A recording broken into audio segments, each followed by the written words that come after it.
Youssef, you're a doctor, mate. I want abs by next Monday. Can you sort that? There's nothing we can do. But give us the right fitness client. Get you shredded. I'm an in-gym PT. I'm fucking sick of this. I'm sick of my clients giving me the flu. I want to work in my socks and my pants. I don't want to do this anymore. We have an hour for you to explain to people, should they go online? Do they need to have PT experience first? How do they do it? And give us your best stories. Don't build a program. Don't get a website. Don't make a logo. You guys work in an industry of charlatans. Why? It's money. It's profit. But it says personal trainer on your back. So everybody in Pure Gym thinks, that's the guy I go speak to. Hi, person with personal trainer on their t-shirt. I want a personal trainer. Exactly. Nowhere else on the planet does that happen. When you move into the internet, really, anybody is a client, because most people, or in Youssef's world, everybody has a bodybuilding goal. They just don't realise it. Are you more talented at coaching coaches, or are you more talented at coaching clients?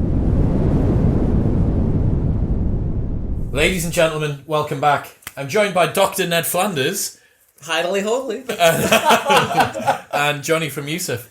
Johnny from Youssef. Johnny and Youssef from Propanefitness. Did you mean to do that? No.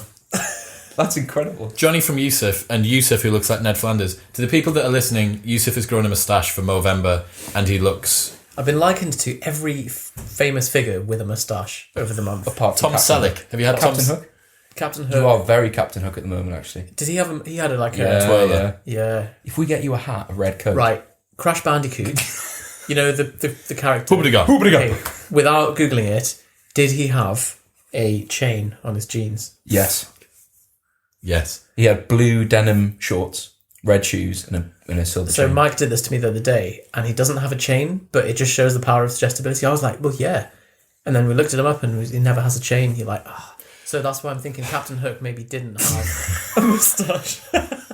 I really thought that was relevant, but it wasn't. It is relevant. It's not relevant. Because Chris has said... You look like Captain Hook. Enough, thank you. Okay, today we're going to talk about how to be an online coach. This is what Johnny and Youssef do. The new wing of Propane is Propane Business. Butane. You also have a new podcast. We do. The Propane Business Podcast. I mean, it's not technically called that. What's it called? If you search Propane Business on iTunes, you'll get it. It's called... Grow your online fitness business. The reason that it's not called the Propane Business Podcast is there are a group of people who make money from selling propane via a business. And As a result, they own the domain. They do own the domain. And they wanted to sell it for $36,000 to us, and we said, no, thank you. Propane Business for people who want to get into the butane into the industry. Propane business. Yeah, you know Hank from King of the Hill. Yeah, that's what he does. He's in the propane business and accessories for propane. Yeah, okay. Propane and propane accessories. So there will be some people listening who think, I'm an in-gym PT. I'm fucking sick of this. I'm sick of my clients giving me the flu. I want to work in my socks and my pants. I don't want to do this anymore. It's quite accurate. I'm just gonna open the floor to you guys. We have an hour for you to explain to people, should they go online? Do they need to have PT experience first? How do they do it? And give us your best stories. So where do we start? You're doing an MOT of someone who's about to go online, maybe as a coach. Where do you start? Youssef's got all the answers for this. So. Cool. So this is where the hot potato gets passed in two direct. Yeah. So with this, I think that's an important observation of I want to work in my socks and pants at home. Like, it sounds silly, but it is actually like you need to think, how do you want your life to look day to day? And so a lot of people don't do this, and they just go like, oh, I'm interested in like lift biceps and stuff, so I'm going to go and do a personal training qualification. And they realize the reality of it is working in Pure Gym, sort of slinking around and like sleazing on people to try and like gain new clients and working long hours, exchanging time for money, and generally just having a bit of a rubbish time. Whereas if you set your goal on how do I want my life to look and then reverse engineer it rather than I like this and so I'm going to do this and not think about what the outcome ends up as, you're going to... Some people might like the idea of being on their feet, talking, interacting one-to-one. Oh, in that case, you're a great fit for a PT. Quite a lot of people don't want to be exclusively online for that reason. Because especially if you've gone from being an online coach, being an offline coach, to full online. It's the most ironically sedentary Yeah. activity. And The least fit person ever. you go from waking up at 6 a.m. and like non-stop till 9 at night to just you wake up and you're like, Laptop open, all day. send email. We've actually spoken to an online coach. We're not going to say his name, but at the end of an interview with him, he was like, so I've been coaching people online to get shredded for ages, but look at me. And he stood up, lifted up his shirt and just went like, bloop, bloop, with his like fat rolls. And he was like, it doesn't matter. No one knows that I'm fat. It's fine. So, we're a very well-known guy as well. So, let's say that someone, the most common person I think that's going to be listening or that's going to be interested, the most representative example for people who aren't coaches is going to be an in-gym PT. Maybe been a PT for 3 years, good clients, but they've realised, hang on, unless I start putting my price up to 50, 60, 70 units per hour, the 50 UK, like, US? Newton minutes or something. Yeah. Like, Newton meters per 50 hour. kilowatt hours. Yeah. And they're like, I want to earn some more money. What do they do? Yeah. So the biggest mistake that people make in that transition is they think being an online coach is the same as being an offline coach. So when you are like in Pure Gym with the words personal trainer written on your back, you don't realize it, but Pure Gym have done all of the work for you. Like they brought the people to the door, they've made them pay. Which is a big deal because all you're dealing with is people who are paying for fitness, which you is have massive. to just be there and not a creep. And you've got words on your back that say you're the expert. It could be anyone. You can have a fucking clue, but it says personal trainer on your back. So everybody in Pure Gym thinks, oh, fucking hell, that's the guy I go speak to. Yeah. And people still struggle. So that person is struggling. They're like, oh, I've only got 20 clients, 30 quid an hour, bit shit, 6 in the morning, 9 at night, don't see my friends at the weekend. I know, I'll go online. What do people want? A recipe book. That's what everyone wants. They want a recipe book. So I'll make a recipe book. I'll make a logo. I'll spend $5,000 on a website and I'll just try and do the same thing on the internet. And the analogy we use is you're the pervert at the family barbecue because everyone's scrolling down and it's like cat photo, funny video, Brexit, baby, someone trying to sell me on like fuck off, like ban, block, complain. Mute.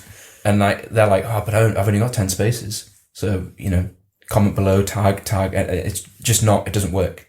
So basically in the current market, online market, or probably any industry, if you just shoot from the hip and try and sell fat loss on the internet, like, because we were able to do that when we started, but in 2008 it worked because like pre-credit crisis. That's because Did you cause the credit crisis? Basically, yeah, we posted on Facebook and that was it. Like that was back in the day. It was beautiful where you could post on Facebook and get 200 likes for sharing like a Daily Mail article.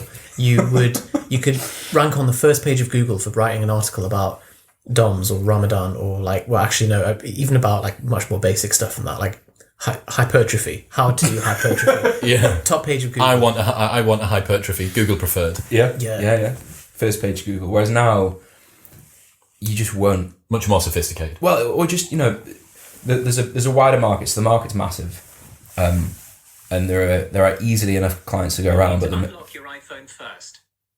Hey Siri. Anyone? Anyone have any idea? Are you leaning on your iPhone? Which home? Can we turn it off now? Moving on. The market's a lot more sophisticated. The market's massive, but there are a lot more people trying to do it because a lot more people are disillusioned with PT offline. So you just have to be more specific with who you try to reach, and that. Go on. Yeah, well, that's interesting. That like the bottleneck is sales when you're working in a Pure Gym, but they don't realize it because most of the front end work's been done. Mm-hmm. But then when they go online, the bottleneck is much harder, and it's still sales.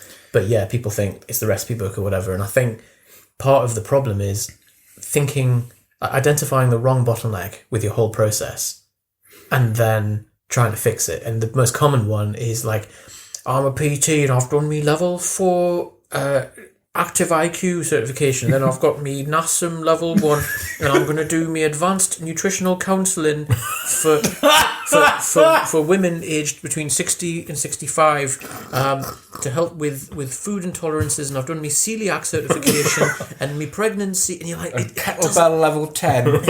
It's like, because they think it's like little feathers to their, what is it? Feathers to their bow, Cap, strings to their cap. And Strings to their cap. skin off their nose, whatever.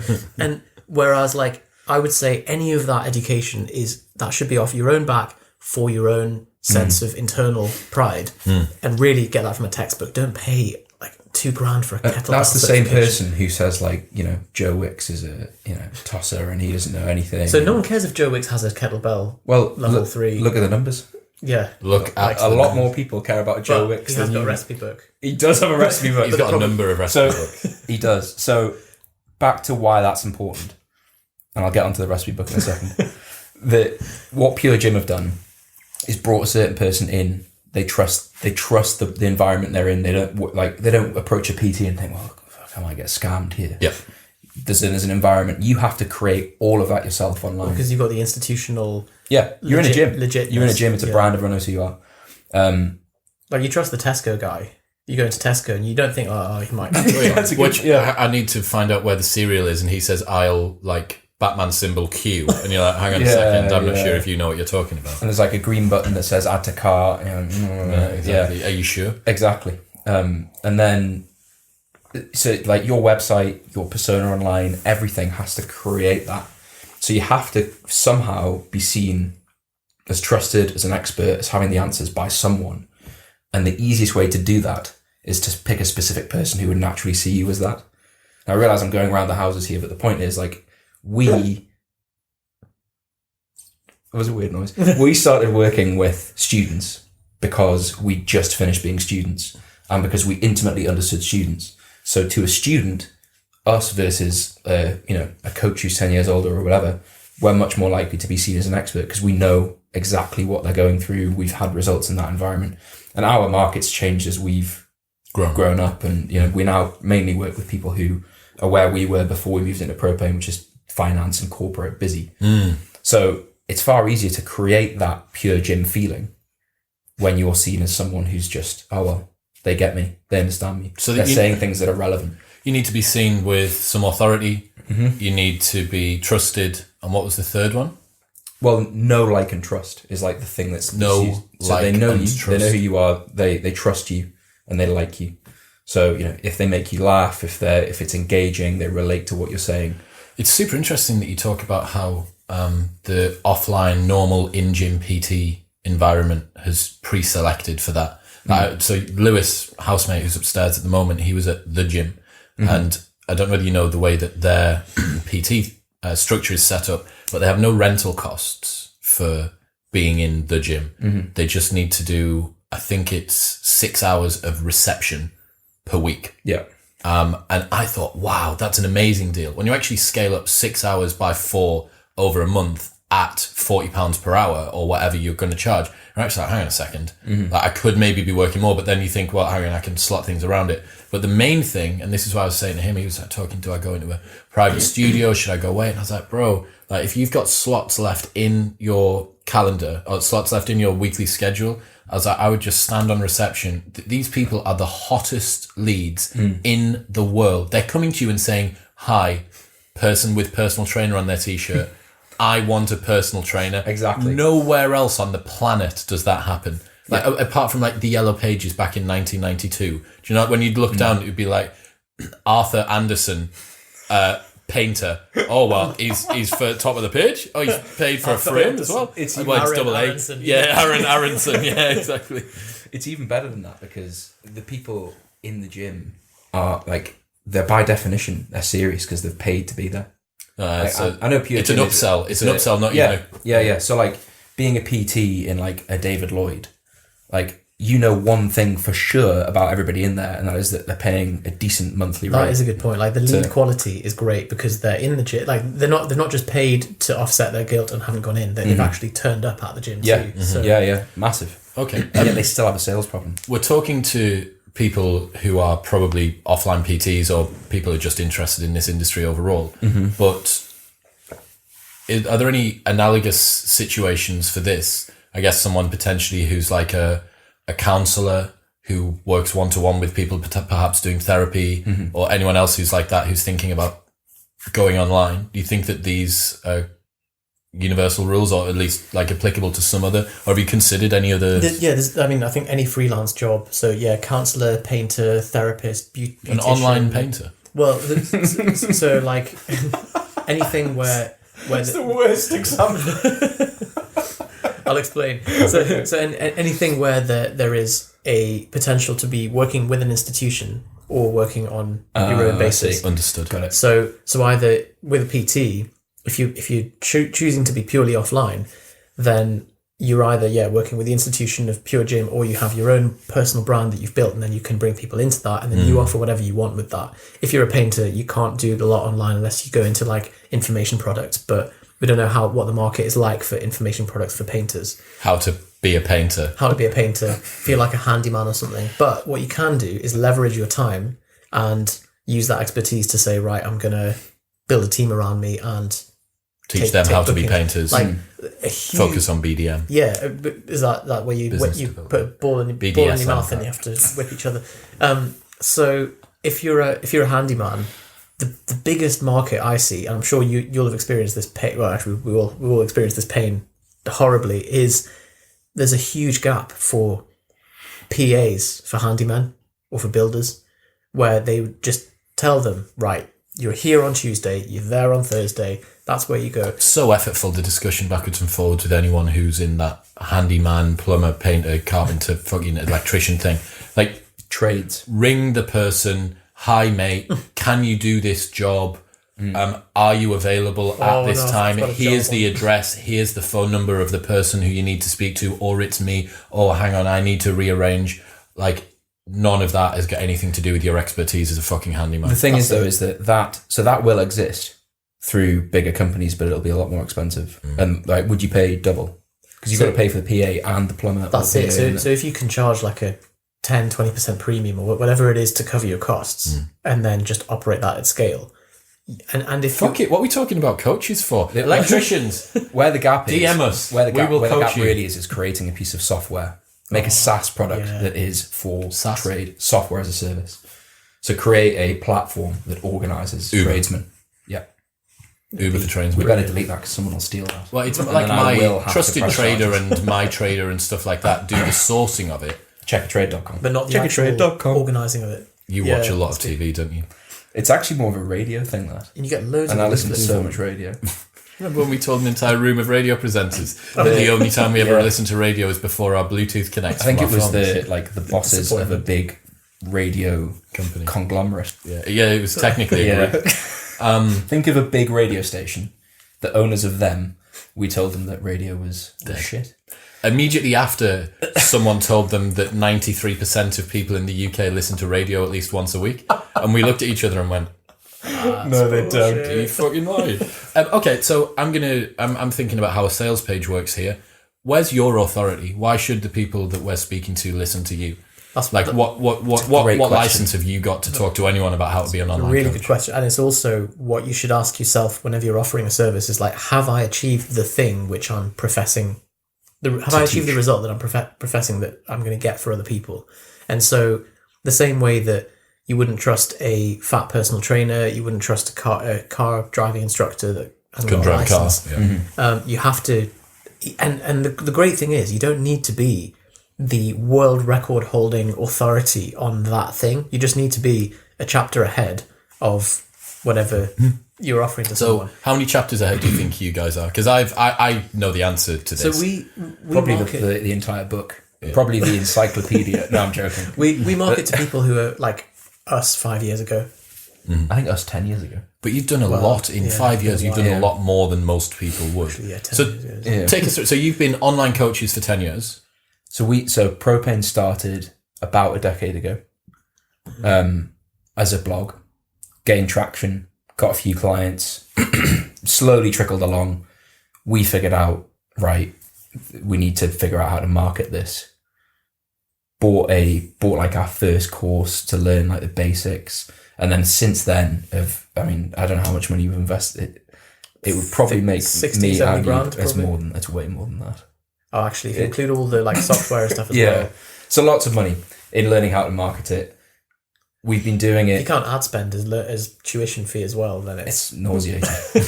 I will be sick. So we've been doing it full time. I mean, you've done a bit of other stuff, like you did a medical degree and just BlackRock. but since 2016, full time. So we're not like, I think our selling point, as far as we see it, is there are two ways to succeed with this stuff, really. One is the best example of the way that we don't do is James Smith and what's happened to him. So Let's talk about that in a second. okay, all right. So we don't have any of that. If anyone follows us, like they'll know that we don't have 500,000 followers on Instagram or anything like that. we're not internet personalities. No, Yeah. no. We run things very much from we have systems that do the work for us. We figured it out, I suppose, the long, frustrating way that, if you leverage sales and marketing properly, you can use advertising software systems to bring clients in a fairly repeatable More way. passive. Yeah, there's a lot more work to get it set up, but there's more predictability over it. It's less like, will my video go viral? Yes or no? Yes. Will the platform change and take likes and comments away? There's none of that, but there's other uncertainties and difficulties. It's probably the difference between like setting up an intricate set of pipes and stuff that spits out like a bowl of cereal at the end, and you just go, I'm just going to pour that much milk into the top, and it goes and makes the bowl of cereal, compared to just getting your hose pipe out and just being like, And hoping a bit goes in the bowl. Yeah. Yeah. And sometimes loads goes in. Yeah. And sometimes not. And those days are great. Yeah. Those days are the best. Okay, so you've talked about some of the things that you guys have done. I want the listeners, the ones who are still with us, who are not perfectly interested in online. talking about What about fucking online coaches for? I want to hear a round robin for the next 10 to 15 minutes of the funniest situations you've encountered whilst learning about being an online coach. Okay. So I want to hear some of the fails. I want to hear the story about when you went to go see James Smith live and you thought he was going to give you the keys. I want to hear I want to hear the story about. I want to hear the story about. I'm not being funny, right? I want to hear the one about the brain problem. Oh my God. You know what? These really like. Look at him he's getting FOMO that he hasn't written them all down. down. My phone's too bloody big. I can't flex my hip with. So these actually come very much into what we were saying about getting you like level 3 kettlebell certification, all this stuff. That you go to like some kind, so like an Eric Helms event, which. So for the people who aren't listening, who's that? So he's People who aren't listening. For the people who aren't listening, you almost got away with that. I know. It sounded perfectly fine to me. Yusuf from Johnny. For the people who don't know who Eric Helms is, or 3D Muscle Journey. Yeah, so like someone he's a PhD researcher and bodybuilder, talks about the mechanisms of and physiology of muscle metabolism and hypertrophy. He's a big deal. It's a big deal, big deal. but it's something that personal trainers love to nerd out on, and we did as well. Like we turned up and we were like, learn some stuff about this.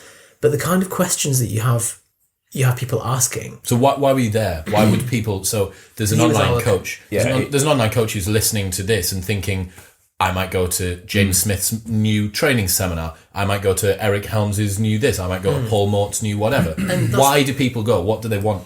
Well, so the answers. I think it's perfectly What fine answers? to go, but yeah, they want the secret, the thing, and the questions that they're asking. If it's on behalf of clients, it's like you don't need to be asking that. It's just What, like? so like Eric, I have a client. She on her period, but normally she squats 72.5 kilogram. This week, Tuesday, she squat 70 kilogram for 4 reps. She cannot do more. Is this because, can you stop creatine on period for... And you're like, you're getting so bogged down. And like, it's not going to help you get more clients. It's not going to help you be a better personal trainer. Or better anything.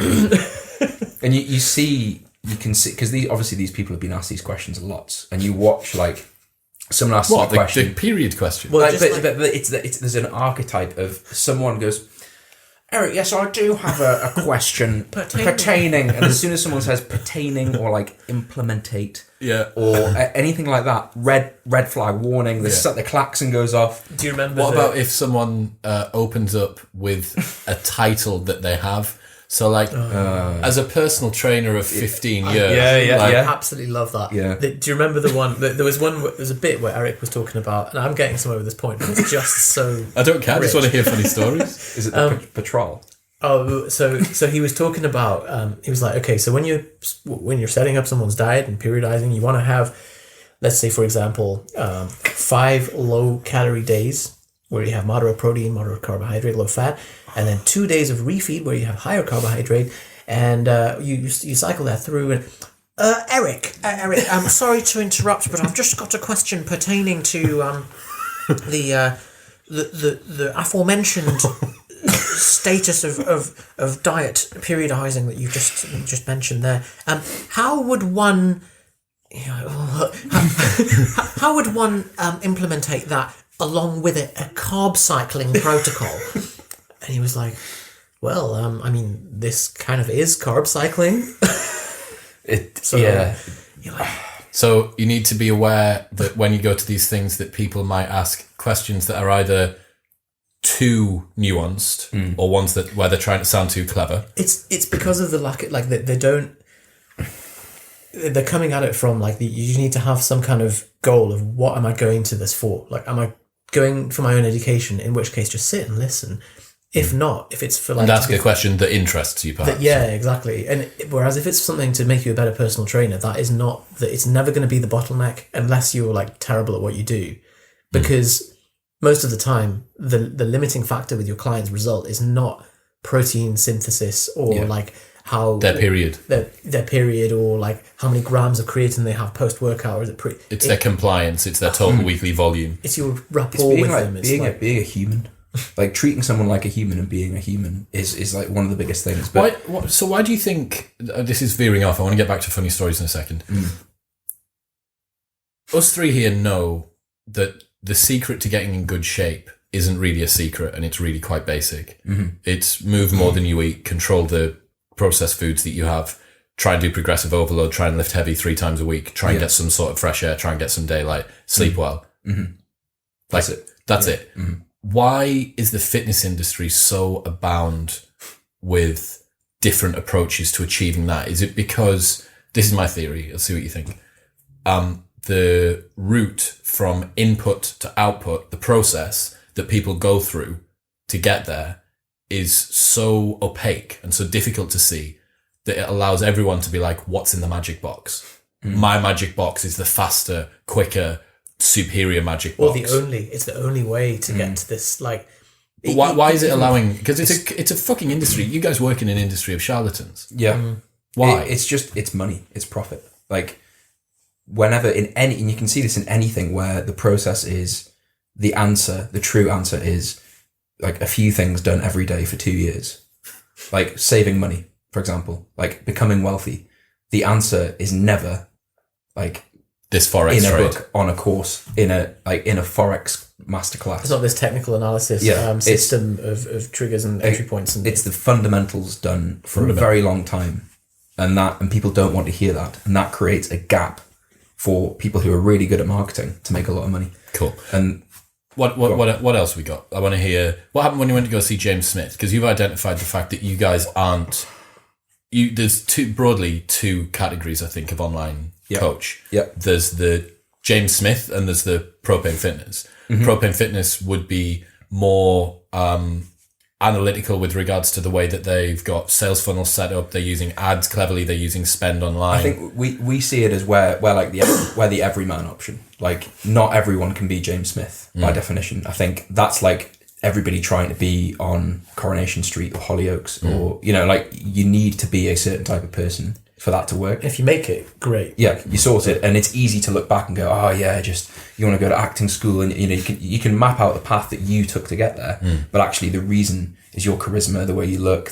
And James is obviously great at that stuff, and that was the elephant in the room for us in that entire seminar was like half the people asking questions, like they're quiet, they're shy, And James naturally is not that. And that's going to be the biggest difference. But that beside the point. So we teach people a way to just not to be run an academy with thousands of people in it.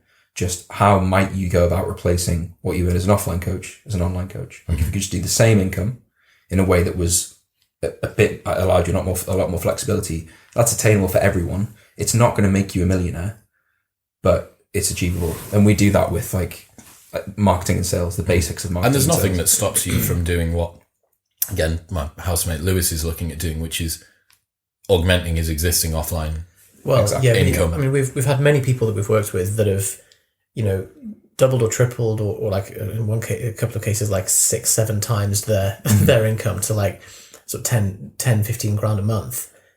But they still want to do some offline personal training stuff. I think I would as well. Yeah, I'd want to keep my foot in the thing. I'd have some clients that I'd be mates with. They just want to keep their foot in the thing. Just Foot in the thing. Yeah. Just foot on the ground and like have some level, because they get some level of satisfaction from it. And what's better is that they can then hand pick the best offline clients that they have, charge a higher rate, and just sack off the pain in the arse ones, and then just focus on their online work. So, who else have you been to see? So you have this Eric Helms thing. What are some of the other things that people should be concerned about before they sign up to a seminar? Oh my God. Like where to begin with that? Like some of the situations I've been in with Youssef, so it's hard to describe because you have to, the more you know Youssef, the funnier the whole thing is, but Youssef is, you got to remember, the sort of guy who went to Blythe. Is it Blythe? Where did to be in a cult. To be in a cult where he ended up lying down on the ground because everyone around him was dancing and he didn't get it, but he still went for 12 weeks. So if someone says, this is the way to do it, Youssef, he'll do it. The first business coach we hired told us to,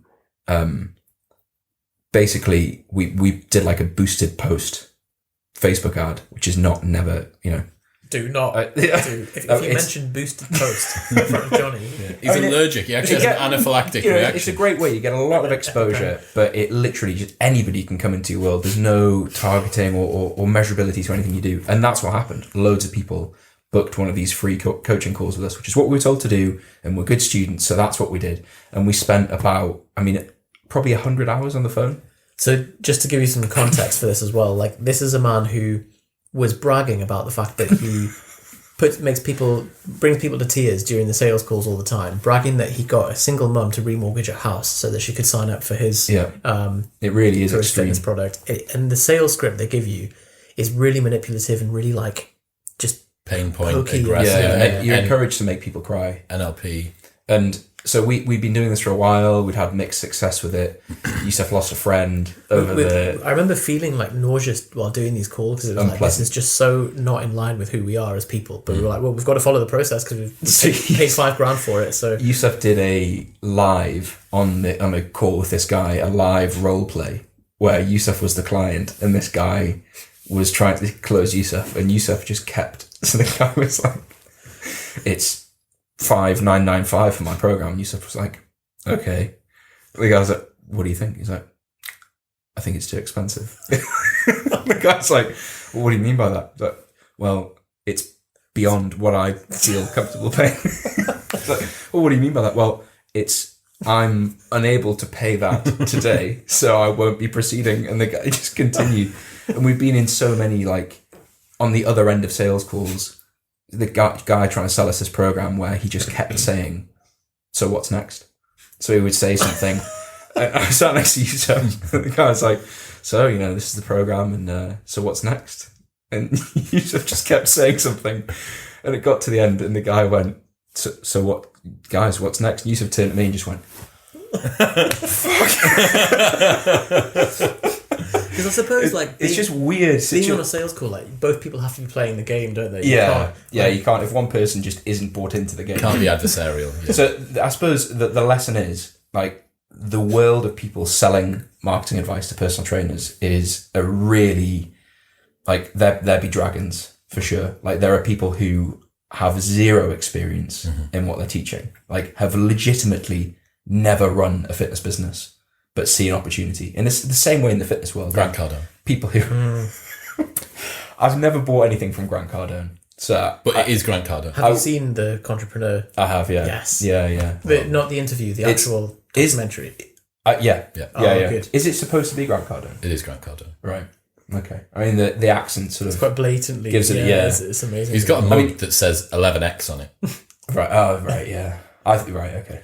So, I mean, in the same way that there are people selling like weight loss powder, weight loss pills in the fitness market, there's the same thing in this market, but it's more when people are like messing with their life savings or, remortgaging things because they've been sold this dream gets a bit. It's true. Like you've got to be really aware of and I suppose in any industry, like once more people are making money from selling how to make money than the thing itself, you've got to be really careful. worry. But the principle from Mike Winnett from The Entrepreneur, the whole principle behind that is why, if someone had the secret, would they turn their customers into competitors? That's what he asks. It's not quite a zero-sum game, but like there's only, especially when you're talking UK audience, there's only 65 million people here. That's for you, I'm going to guess, what's a good-sized audience for you to target? 3 mil? 4 mil for you? You mean on Facebook or on the internet? I mean, like 400,000 would be like a 1% of the UK audience. Minimum, like bottom end. Yeah. I mean, the thing is... Okay, so out of all of the people, you only have 100 of them. You only have 100 1%. Yeah. Like, that's not that many. So people ask us this question a lot, like, if you're doing fitness and it's going so well, why are you teaching personal trainers? And I definitely get where that question's coming from, because it feels like, what the fuck are you doing? You're scamming me. Yep. But the reality of the market is, one, most coaches couldn't handle even 100 people online, like the vast majority. So when you consider the market, when you're in like Newcastle and you're a PT, you immediately think of it as, well, there's me, there's that gym down the road, there's that CrossFit gym, and that's got all those mint PTs in. Like, you think in a very competitive sense. When you move into the internet, really, anybody is a client, because most people, or in USEF's world, everybody has a bodybuilding goal. They just don't realize it. So, like, you can legitimately work with anybody with an internet connection. 7 billion people. Yeah. Well, like, and when we talk That's why about the fitness industry is so big. it's huge. Because It's everyone fucking huge. does Everyone have has a bodybuilding goal. yeah. We talk about this idea of a freedom number, or the point at which you've replaced your offline income with online coaching, and either doubled your income or you can move into online coaching full time. To get that, you need like 20 people. So like, if all we do, What's like typical charging? You're charging something like £100 a month? Yeah, between 100 and 200 quid a month is like average online at the moment for a monthly rate. So if we help even 1,000 people do that, it's not even making the tiniest dent in the fitness industry, like even in like the northeast of England, that would affect us. Yeah. And so when people say that, you're like, fuck off. Like, do you just sit and think about it for a second? Do you think? So here's a question for you: are you a better online coach, or an better online coach? We're the same. Just the material is different because Well, no, like you have do you mean our ability? Yeah. Are you more talented at coaching coaches, or are you more talented at coaching clients? I think it depends. For me especially, well, I think for both of us, it depends on the fitness client. Because we'll have some fitness clients we work really well with people who are like analytically minded. So we'll have some clients who come in who like have listened to a podcast, and you give them a little bit of information, and they come back and they've devoured all of the members area, all the podcast, and they're shredded. It's a bit like you leave someone in a kitchen with like a pot of dry rice and a cookery book, a garlic clove, and like cookery book and like whatever, and you come back and they've just made a feast with noodles, and you're like, oh, okay, and then there's some other people. Well, people. So you probably get this, like we aren't like promoting like a juice fast diet, or like, you know what I mean? Like we're quite scientifically grounded, we're quite numerical, and broadly the unsexy stuff. It is exactly the unsexy stuff. But thank God, because we're too intolerant as people to handle the type of person that would come to you if you promoted juice fasts. Because there's a type of attitude and shortcut kind of mindset that is very hard to shake if you have someone that comes to you and wants that, and then to try and coach them just becomes impossible, because it's just like square peg. And that exists in business as well, but I think it's more. I think people depends how you market it as well. Of course it does, yeah. But I think there are fewer people. That's another story as well. There are fewer people who think like, well, by tomorrow I'll have a big business online. Like, I think the sort of most people, Big Bister online. most people think, you know, it's going to take a year or whatever. And so the result is a more serious type of client than someone who's like, select. well, I'm going on holiday in 10 days. Get me lean. Why am I not lean? Just a little fella. sticking out the hole. That's nice. But yeah, So yeah, I think it depends on the client, but because generally when a PT comes to us, they're like, guys, Serious. yeah, like, this is going to take 2 years, but that's fine. Like, we're on the same page. If someone comes to us and they're like, Yusuf, you're a doctor, mate. I want abs by next Monday. Can you sort that? There's nothing we can do. But give us the right fitness client, get you shredded. Fine. Okay, that's a good politician's answer about coaching coaches or coaching Well, clients. also, like, my background is business and finance. Yusuf's background is like bums and breasts and cells, hormones, Cells. glands. glands. Glands. So he's- Or megaly negrum. So, okay, let's say we've talked about kind of like what the environment is and what the industry's like. Let's say that someone's thinking, okay, I'm offline PT, I'm ready to make the move online, or I'm someone who's got an interest in health and fitness and I think that I should do that. What's the first step? Do they buy a website? No. Do they make a brand? No, absolutely. For God's sake, no. Can I remortgage my house? No. You're gonna induce anaphylaxis again. Like, So we have Okay, this. what are the most common things that people think they should do? Buy a website? All right. So yes, that and build a program. Don't do that. So don't write a Don't program. build a program. Don't get a website. Don't make a logo. Definitely don't like pay someone to set up a Trainer Eyes or My PT Hub or anything like that, because all that is doing is digging a trench in somewhere where you're not sure whether the trench is going to actually be there long term. Like, you're building a house and you haven't checked the foundations. And so we see this all the time, and we like use it in marketing a lot, that you see someone post on Facebook on their personal profile, like, I'm proud to announce after 6 months of building it that I'm finally launching my 8-week fat loss blaster program. 0 comments, 0 likes, tumbleweed 6 hours later, and people wonder why. So the first thing to do is really, you want to build some sort of sales process to test this with. Like, have an idea, have a concept. Who do I want to work with and why? Why would that person listen to me? What compelling stuff have I got to say to that person? What might the program look like? Then build a way to sell it to them, and sell first and build in some people, bring in some people to help you build the pre-enroll. program. Yeah. Or say, if you were to post online and say, considering going online, is anyone looking for an online coach at the moment? Why don't you give me a DM and we'll have a chat? Mm-hmm. And then you could talk to them, see the sort of people who respond. So you're talking about dipping your toe in the water. Yeah. You want to build a program that is designed for your clients, not what you think your clients need. And that means really you need clients to help you build it. So should you start off just coaching a few people for free? That's one option. Yeah. The downside of that is a lot of people don't take it seriously. It's like someone we know actually has just tried to offer, I don't know whether you've seen this, he's just tried to offer 12 weeks of coaching for free. No one's taken him up on it. And the reason is, like, people don't, if I said to you, like, I'll make you a billionaire, but it's free, no problem. Suspicious. You just think, well, how, Price is an indicator of quality. It is, isn't it? yeah. There's a sense of commitment to Reassuringly it as well. expensive. Like, whenever we've paid a lot for something, we like, if you pay a lot for a Buy-in course side. or audio program or whatever, you'll go and do it because you're like, well, I've sunk this amount of Well, money into there's a it. book in the marketing world called Breakthrough Advertising that you can only get now for like 800 quid. And everybody like gets really excited about the book because it's so expensive. It'll just have the same stuff in.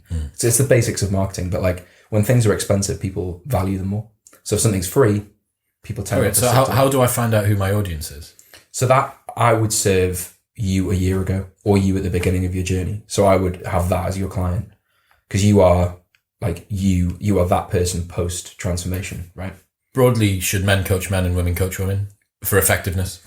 Typically, that's the best way to do it, but Yeah, it's difficult. like if you have some reasonable expertise in that, then fine. But when we like something, I feel it's weird when I see like a 25-year-old man say that he's going to do like middle-aged women postnatal, and you're just like, What do you know? What do you know about that? Yeah, about the struggles of a middle-aged woman after having a baby. Like, Yeah. it seems seedy, and it seems like spermy. It is possible, and some coaches are really good at coaching men James coach Smith. women. Yeah, exactly. And like some men have really good postnatal programs, but for your first online program, it's making it harder for yourself because you have to imagine what it's like to be that person. So you want to pick what were the goals that you had? Oh, sorry. Sorry. Just the only exception to that is if just naturally from your existing personal social media following, you get loads of questions and things from a specific demographic, and you can't figure out why, then fine. So perhaps you've selected for men, women, young people, old people. And it could be that James Smith is like a sexually desirable man, and so a lot of women like him, and so they go for they message him, they see him as an authority, and that's who he's like, right, I'm gonna double down on this. You were saying that because James has got the mustache, you're doing the mustache. It's exactly that. You're hoping he messages you, aren't you? Hoping he messages me, and then asks for coaching, and then you can meet up with him. Yeah. So a good example of this: a client last week launched his sales funnel for his program that was men only. And more women bought than men. That he advertised it as a male program, but he had more female sign-ups than male sign-ups, which is like the market going, "Hi, this is the right thing to do." So he's saying to me like, "Do you think I should rebrand it?" Or I was like, "Well, gut instinct. What would you say?" So yeah, there are exceptions to that, definitely. But the first thing to do, build a sales funnel, like build a webinar, build a challenge, an email series, something like that positions you as an authority, gets you to show off a little bit about what you know and how you can help people, and offer your program as a beta launch at the end of it. It's like, I'm doing this program, and pick a reasonable number of people, like 20 or whatever is reasonable, for half price, and I just want some feedback. I want you to help me build it. I want ideally a testimonial. And then the program that you build is what they wanted, rather than like what Eric Helms spoke to you about, carb cycling and period management at a seminar. Because that's what everybody focuses on, but no one gives a shit. Like, someone will make an ebook about how branch chain amino acids work, and then wonder why their clients don't want it, when their clients are like middle-aged women. So the fact that everyone there was a PT, and it wasn't made for PTs, it was just Eric Helms speaking at an event. And that's who it attracts. And you're like, well, if you look around in the room, you think, well, everyone here is a PT. No one's what my client would be. And so they're not going to care. Like, if this room was full of people that are my ideal client, then okay, they're clearly interested in the mechanics of carb cycling. So I'm going to then use that. Talk about carb cycling to get my clients. And the stuff that Johnny's mentioned there, I think applies for any result in any domain. It doesn't have to be fitness. Like, just anything that you have expertise in and you can get for other people, that you can knowledge that you can pack and deliver and apply with someone, keep them accountable to. That's the main issue I have with the Grant Cardone stuff, and like that, not just Grant Cardone, but like a lot of internet marketing in general. He might be. Imagine if he was, that'd be cool. Fuck off. Is that I think some of the time, people buy these courses because they're told, "Oh, you're going to become an internet millionaire," but you still need to have you can put a turbo onto anything, but if it doesn't have like wheels, a chassis, and an engine, it's not going to make it go faster. What's the turbo? Are you referring to? The turbo is what these people are teaching is like a marketing mechanism, usually like a sales and marketing process for a business online. Well, Mike Winnett talks about that. He says that some woman bought this Grant Cardone's business Kickstarter program for $3,000. Didn't have a business. Yeah, like, you don't have a product to offer. They're going to help me come up with one. I mean, that's shaky ground to begin with, isn't it? Like, it's still just demand and supply and the market. Like, just because you bought something doesn't make you instantly have a desirable thing. Whereas if someone's a PT, or it's the same as you say for like trades, or like if you're an architect or a lawyer, or I was speaking to someone the other week who was a lawyer and now earns like 7 times what she earned just working for herself, getting clients online. Lawyer. Yeah. So like, there's an example of, had she bought Grant Cardone or something like that, like how to market yourself online. When you have a skill that is in demand, it works. But you can't fabricate that by buying one of these courses. There's a really good article. I thought you might have sent me it, or someone did, and it was basically saying it was like one of like article of the year or whatever, and it was just saying your entire worth is determined by what value you can George provide McGill. to other people. Was it George McGill? Yeah. George McGill. The it guy was. that wrote this book is full of spiders. Okay. Society fine. is the dying man on the ground, and you are the one that's holding the penknife. Yeah. Cool. Okay. Yeah. So your thank you. Yeah. So your entire worth is just what you can offer to people, and so I mean that's how economics works. It's like the demand and supply, but people think like, oh, dollar signs. I need to learn the marketing. Then you're like, what are you actually marketing? What's the thing that? What are you selling? Because there's this sense of like, I think what these things do is they generate a sense of entitlement in people that like, well, if I put myself in front of the camera and then people will just buy my product because I'm worthy of this. And it's like, well, no, like not unless you actually have something to. Well, if you look at like offer. all the legit businesses, like look at Amazon, like Jeff Bezos didn't have like a quick marketing funnel, did he? Like Elon Musk didn't start Tesla. So you're saying focus on the product first. I'm saying all those people focused on having a really solid product. They were focusing on the customer's experience rather than, and this is the thing about like what Johnny said about, oh, I'm launching my new program and it's going to be sick. It's going to be absolutely amazing. It's based on like the latest intermittent fasting. And like, it's like people don't care and you're not thinking of it from what do they want? How can, like, because they'll be watching you on video and thinking, well, who's this guy? How can they help me? I'm not interested in them. I'm interested in my big belly and I want to get rid of it. It's strange, isn't it, with regards to when you hear people, and I see this with myself as well, like thinking about, I'm so in the weeds with my own experience of life and my own life.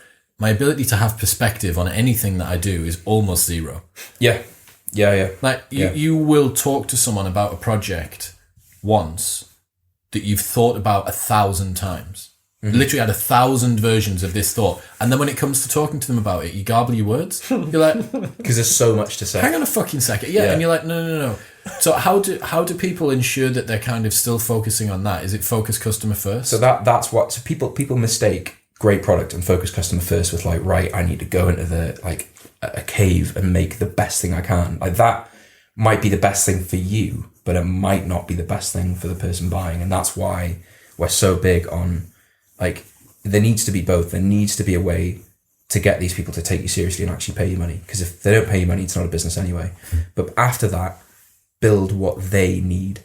Like, what is going to get them the best result possible? Because the testimonials that you get where someone, like, we have people, like, videos of people saying we've changed their life. That doesn't come because we explain to them how protein synthesis works. Or like, you know, we gave them the latest intermittent fasting thing. We gave them the solution to their problem. And I think that's what... And they'll tell you. Yeah, like which this is great. the problem I'm experiencing. Please help me solve it. And then you use the expertise about the protein synthesis and the latest intermittent fasting and just to solve skim it. off the... But they don't want to know how it works. You know, like, they don't give a shit how it works. It's like a small subset of the ones that do, but then they usually want to go and then become PTs and, you know... Details. Don't bore me with the details. That's it, isn't it? Layer cake. Yeah. Yeah. It is all, to be honest, it is all just layer cake. You're born, you take shit, get out in the world, take more shit. Welcome to the layer cake. Take real less shit. Until one day you're up in the rarefied atmosphere. And you're an online coach. You're online. And you're at James Smith PT with a blue tick. Yeah. Something else that I've just remembered was, this was a link that Johnny sent me about 42 minutes into a Tom Martin seminar. So you know Tom Martin, like for the listeners, God, this is a guy who is like mental strong. Like he deadlifted 340 at 82 kilos, went up to 93s, got stupid lifts. Everyone thought he was on drugs. Everyone was like, oh, he's clearly on drugs. Like, look at his lifts. One day he left the powerlifting federation that was drug tested and became huge over 6 months and started deadlifting like 400 plus, squatting 300 plus, like really big lifts, and just looks like an absolute like Belgian blue bull. Turbo goblin. Yeah, that's exactly what. Yeah, and full is how he looks. Very full. Turgid. And then it was like, oh, okay, so he wasn't. Now he's on. He's moved to an untested federation and got very strong. So he's a really impressive athlete, like absolutely mind blowing. And he's sat there, arm in a sling because he's torn his bicep deadlifting, delivering a seminar on like basics of powerlifting. And this guy goes, Tom, just stop you there because I've got a question.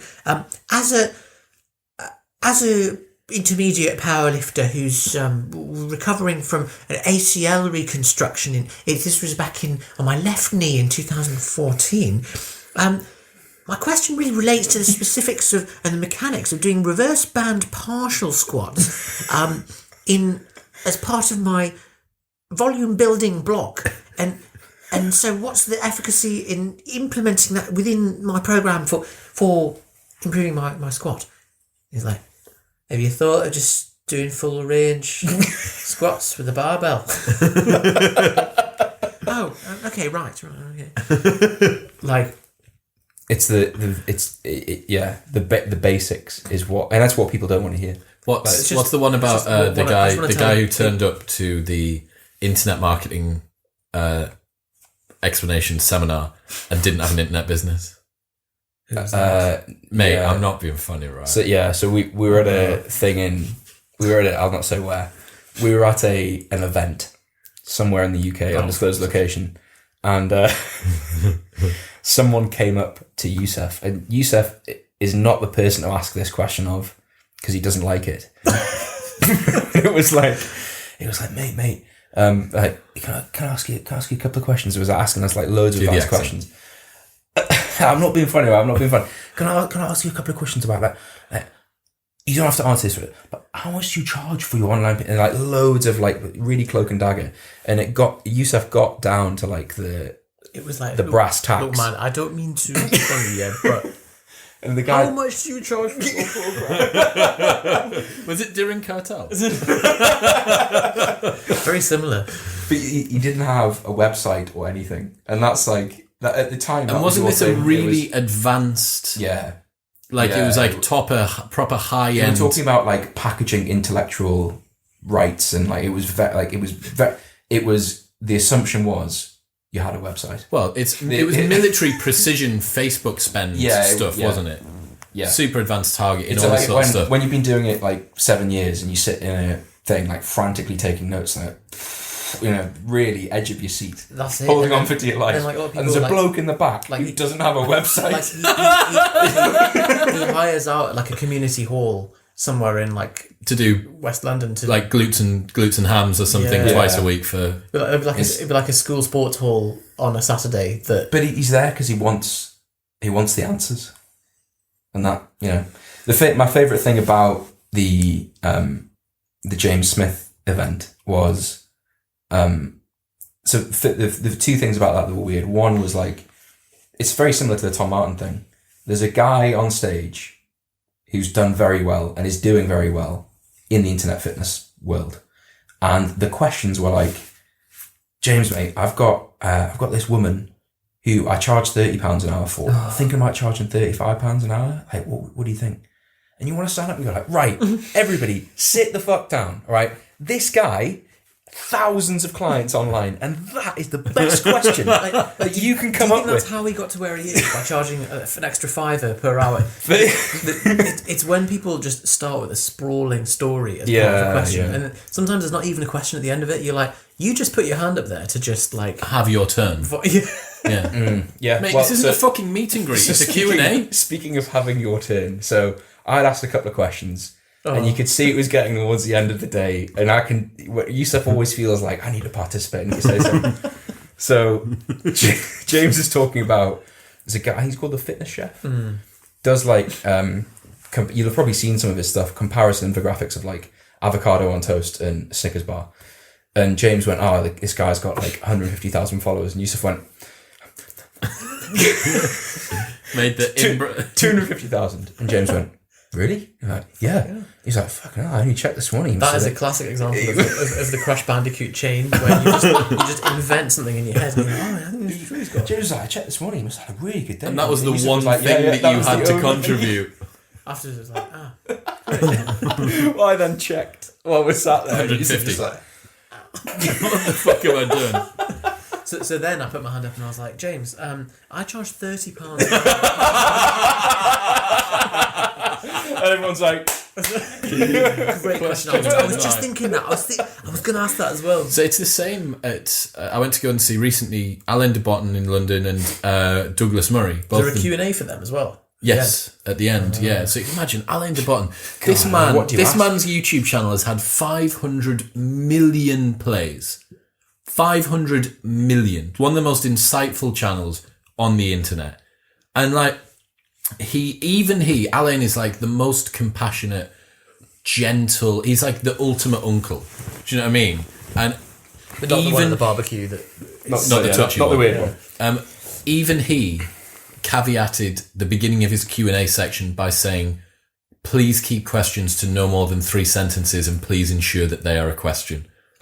That's a man who has experienced a lot. Yeah. And do you know what it is? Douglas Time Murray. retention. Douglas Murray said he said 2 sentences and make sure it's a question. And there's still people that stand up and go, yes, Douglas. I wondered. First off, thank you for coming. I'm all for thank yous. First off, obviously we are in Westminster tonight. It's like, fuck, mate, what is this? Is this the opening night of the proms or something? We're on planet Earth, and it's the current summer Thanks for the season. framing, mate. I've only been here This for is your life. I've only been here for 2 hours listening to him and Lionel Shriver talk about like the nuances of identity politics for you to remind me that I'm in Westminster. Am I? So annoying. I think I'd throw something. It was Just brilliant. like throwing a drink. You should just have like a bag of marbles, shouldn't you? And you're allowed to throw marbles every time. Have you ever seen this before? So he had this thing where there was people with numbers in different areas of the room, and it was like number 1, 2, 3, 4, 5, 6, all the way around, and he would just pick a number, and then that person would go. It was like he Darren Brown, isn't it? He delegated very Darren out the way, but it was like this one from this section, and one from this section, and one from that section. I'm like, mate, really, this kind of vision of representativeness that you're giving out here doesn't matter. Just do everyone in that row. Yeah. Just do. Don't make it more complicated than it needs to be. Needs to be. Okay, so You should get Darren Brown on the podcast. that'd be great. It'd be good. I think that would be the most excited I'd ever been. But he'll take your wallet by the end of the... He will do podcast. virtually. Yeah. Yes, okay. Okay, so we've given out some fucking cool info today. Let's do a recap, and also you need to tell people where they can go to Sure. find out more from yourselves as well. So I would say, if someone is either like gym owner, PT, nutritionist offline, or we help a few people who like there's a few people actually who've been fitness clients for 2 years and are in such good shape that they're like, I want to help people do the same thing, which is really cool. But so those criteria, so you're outside the industry but thinking about it, offline PT, gym owner, anything like that. I would start an online presence regardless of whether or not you want it to be a full-time thing, and I would do it sooner rather than later. What's that mean? Like I would have something in place. I would have an online program. I would have an online offering, because really the barrier to setting one up at the moment is pretty low. Frictionless. Yeah, and especially if you have like clients already, it bolsters the value of your offline service. Is a PDF enough? Is a weekly call enough? I'd say probably not. But if we're going to get into that, I've got a link that can help people with that, rather than me go through the details. But yeah, sooner rather than later, just because realistically, there's someone starting today, now, and you're just going to be a year down the line if you wait. And there's no reason to wait, because everyone's always like, in January or next year, in the magical land of when I have all the time and all the money. It's one of those things to do with us being in the weeds about our own experience again as well, isn't it? It's like you presume that everybody else is watching you. Yeah. And that you're going to put, I've got to put out this fucking sick program, because honestly, if my third cousin sees that I've released this thing and there's a spelling error on the front page. So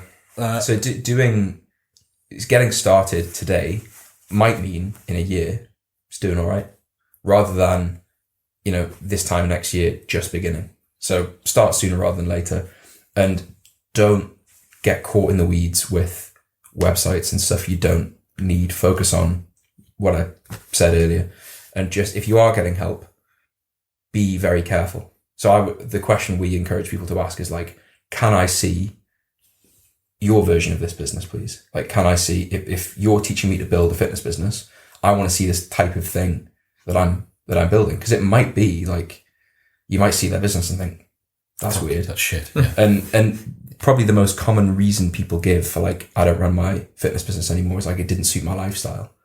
So do you want to be taught by someone who built a business that didn't suit their lifestyle? Just those sorts of things. I'm not trying to rubbish everyone else, because there are some really good coaches, but just ask for proof. Just like you would ask to see someone's lifts if they're a powerlifting coach or whatever, right? And do you have anything else? No, I think that's Make a mustache. Get a mustache. Get a mustache. Make a mustache. Make a mustache. Stick it on. Stick it on. So people are thinking these two sound like they know what they're talking about. Where should they go? So propanefitness.com/modern wisdom. Nice. Did it for you specially. Thank you. And all that is it's basically us as a case study. So it's Propane Fitness as a case study, and I just take you through what we did. Because that's what people always ask. It's like, what did you guys do when you were starting? What were the steps you took? So we've broken it down into our 7 key takeaways. And it's free. Awesome. Isn't that the best thing? That's fucking... I didn't even know you made that. Thank you. Well, for the listeners who are interested in more or just want to get something for free, link will be in the show notes below, or propanefitness.com/modern wisdom. Obviously, follow Propane Fitness online, all that good stuff. Gentlemen, it's been sick. Thank you. Thank you.